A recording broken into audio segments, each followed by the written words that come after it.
The alien woman was stuck in a narrow space. I helped her out. Then she started calling me husband. I was never supposed to be on the maintenance crew.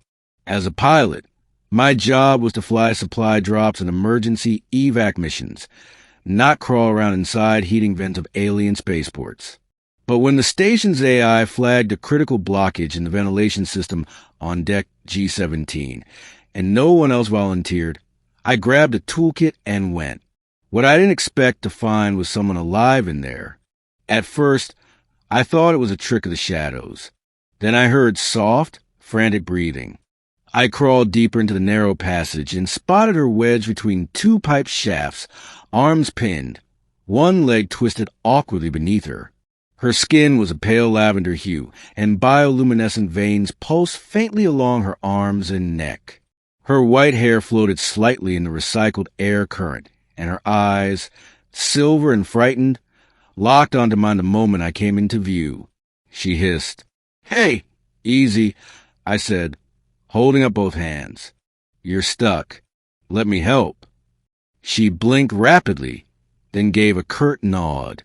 It took 20 minutes to pry open the collapsed panel pinning her leg. I had to talk her through her breathing, bracing her shoulders, making sure I didn't dislocate anything. When I finally slid her free and pulled her out into the open maintenance corridor, she collapsed against me with a soft, exhausted sigh. She smelled like ozone and something like crush mint. Her voice was hoarse. "You husband?" I blinked. "What?" She stared up at me seriously. "You pull from trap. Risk self. Save body. Claim me." "Yes. I wasn't claiming anything. I was just helping." She stood, albeit shakily, then placed a hand flat against my chest. "I name you husband. You rescued me. Now we are life paired." I laughed awkwardly. Wait. This is a misunderstanding. I don't even know your name."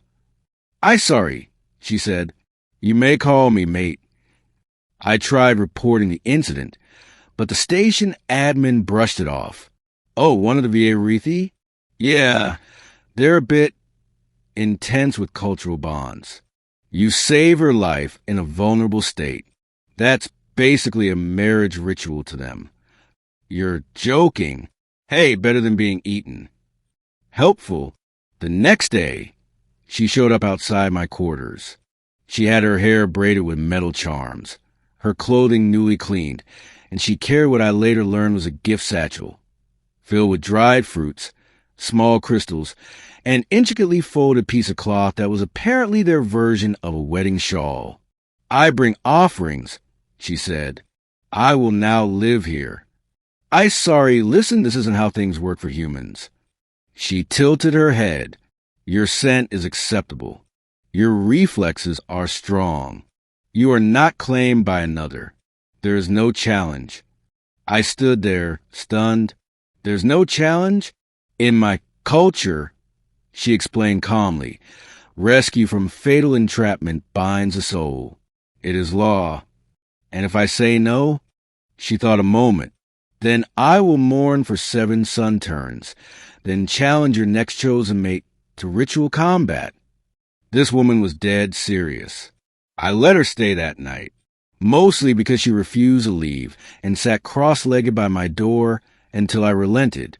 She didn't try anything inappropriate. She made tea very strong, spicy stuff, and folded my clothes with military precision. When I asked why she was doing chores in my quarters, she replied, "A husband must be properly tended. You carry heavy responsibilities. I will ease them." I couldn't argue with the help. Over the next week, she followed me almost everywhere. She wasn't clingy, just present. She brought food during my shifts, adjusted the straps on my gear when they chafed, and once punched a customs officer who insulted my hair. "My husband's mane is sacred," she growled. I had to explain that assaulting diplomats wasn't allowed in alliance space. She grumbled but agreed, barely. Somehow I got used to her presence, her constant little hums when she was content, The way her eyes sparkled when she watched me work. She picked up human expressions quickly, laughed at my jokes. Once sang me a song in her own language that made my skin goosebump despite not understanding a word. And I started looking for her when she wasn't around. One night, I found myself staring out a viewport, worrying she hadn't met me after shift like usual.